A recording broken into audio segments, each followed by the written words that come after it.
If you want to break with these imperialist forces, it's simple. We denounce the agreements. Everything starts from there. I think the example of Chad in any case is tangible. They started by denouncing the agreements. Otherwise, if we don't denounce the agreements, just saying that the bases leave, we haven't done anything. Because the problem lies in the colonial agreements, the defenses that have been signed since independence.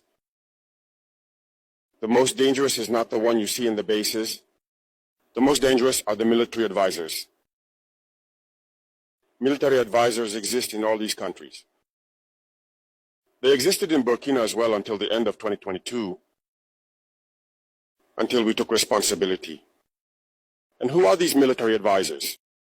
They are the ones who are supposed to implement France's policy. Here, they must work to make our armies very weak, so that France can always have the argument to exist here. Under their influence, they had succeeded. Our sentinels were therefore standing guard with sticks. That's what France wants from our armies. When we reach this stage, we have no choice but to want them to come and settle. But the Burkinabe army managed to get rid of the military advisors. Unfortunately, I think that in 2019, after Operation Otapono, where the French saw that the Burkinabe army still had the capacity to respond to terrorists, they called the chiefs of staff in France. They instructed him to reintegrate the military advisors throughout the structure. Well, they did not agree. But upon returning to the country, the politicians instructed him to accept the military advisors. And that's when the military advisors returned to the Burkinabe army in 2019. With all the consequences we know, the army was on the verge of disappearing in the years 2020-2021. And indeed, this is the time when many soldiers had to desert because there was no longer any hope. We were in the process of collapsing. That's a bit how they work at the General Staff headquarters. In all army headquarters, in the schools, they are the ones who are supposed to dictate the policy of our army. They are the ones who tell us when to recruit, how to recruit, and what to do with them. They are in the schools to tell us how to train them, and so on. As long as these military advisors are there, you are not independent. Your army will just have the appearance of an army that is there to perform parades, a circus. But when war comes, you will realize that a parade is one thing, but war is another thing. You have to break the agreements. It's the only way to have an independent army and build strength. But many people do not understand this, perhaps. And even with these agreements, France selects from our states officer cadets to go and train them. It's through these same agreements. But in reality, these officers who go to train, for the most part for France, they come to serve the French state in their country.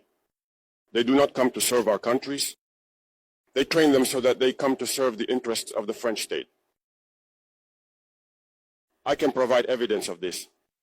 When we revolted, many officers in Burkina who were trained in France were immediately contacted to tell them that it was time to take action because you were trained for this, to serve France's interests.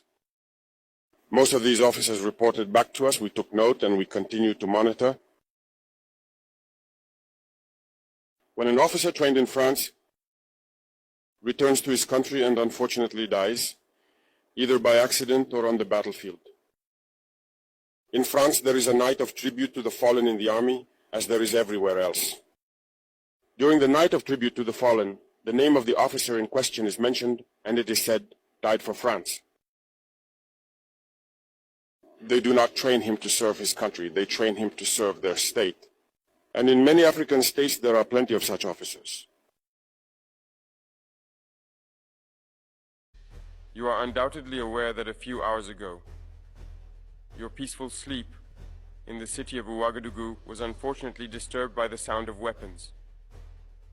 We sincerely apologize for this. We do not wish for it. We have never wished for it, but such are the circumstances of life.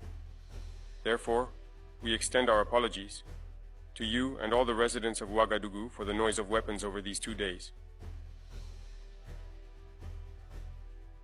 This happened because certain things are not functioning well, which we have observed and will also explain to you here. We have a tendency to always blame the other Burkina. I believe that most of you here are older than I am. So what I'm going to tell you is that we really need to change the pace.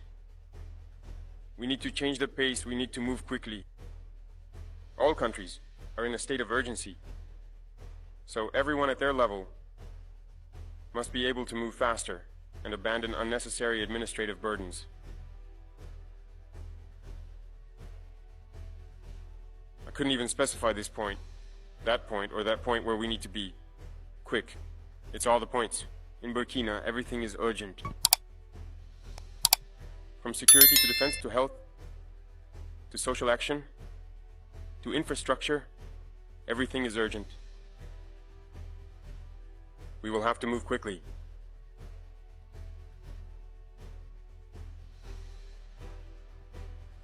While waiting to have specific points.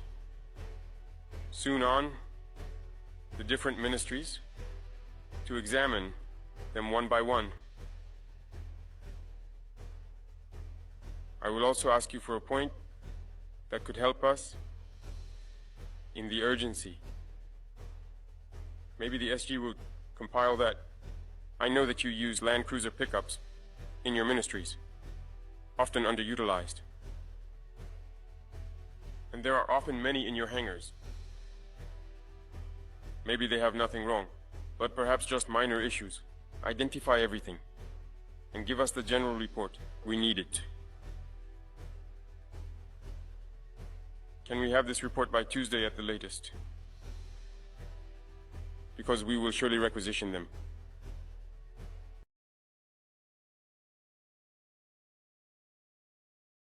Westerners. Through communication, they managed to rewrite history. And with African history as well, they schemed everything to, spread lies. And as a result, some young Africans don't even know the history of Africa, what Africa has accomplished. Some don't even know that our grandparents fought, were put on the front lines as cannon fodder, and when they returned, they were killed like animals. Do people know that when France tested its first atomic bomb, it was black soldiers they placed nearby within the blast radius to see what would happen? Let's bring out the archives. Everything they've used against Africa has been documented. So all of this needs to be communicated so that young Africans understand, because there are still many who are asleep and continue to speak on behalf of the imperialists. They say what they're told to say, maybe because they're given something in return, I don't know. But Africans need to understand their history and wake up. So that's our fight as well. In your opinion, what is the role of the media in this struggle? Independent media. From our countries, you mean? The media should contribute a lot to our ideas, but as you can see, even among our own media, there are some that are imperialist media. They only react when European media say something, then they repeat it and amplify it. There are plenty of media outlets in our countries that even fight against regimes like ours. They also spend their time repeating the same nonsense that Western media spread. But it's shameful. If Africans behave like that, it's truly shameful. I imagine they must be ashamed to look at themselves in the mirror at night. If you're paid to spread lies about black people, that's very serious. So we are raising awareness in Burkina Faso. If you look right now, many media outlets are supporting the movement, helping to raise awareness among young people through debates and so on. So that's really what we want for the media. Do you think our media can also play its part in this struggle? Of course, very much so. You have to play a very important role because, I said it in 2023 in St. Petersburg, and I'll say it again today, Russia helped save the world. Africa helped save the world. That needs to be said. Young people need to understand that all those stories told in Hollywood movies and so on, they're false. It's nothing but lies. It's the same thing. The Vietnam War. Today, you see, history is distorted, but we need to communicate. You see, they don't like it when I speak. They think I talk too much and all that. They want me to keep quiet so that they can speak and their version gets through. No. My biggest regret is having spent a good part of my youth listening to radio stations like RFI and France 24. I've been in countries where these radio stations were shut down, but we would use apps, record their news broadcasts just to listen to them. But at a certain point, something clicked, and I started to realize that they were conditioning our minds to accept what they wanted. It's their narrative they want us to learn. And since then, I've started to see things for what they are, and I understood that what they're doing is very dangerous. And today, more than ever, I realize that they have conditioned the minds, especially of Africans. So you can do a lot to awaken the consciousness of young people, so that people understand how the world works and don't let themselves be led astray by those people.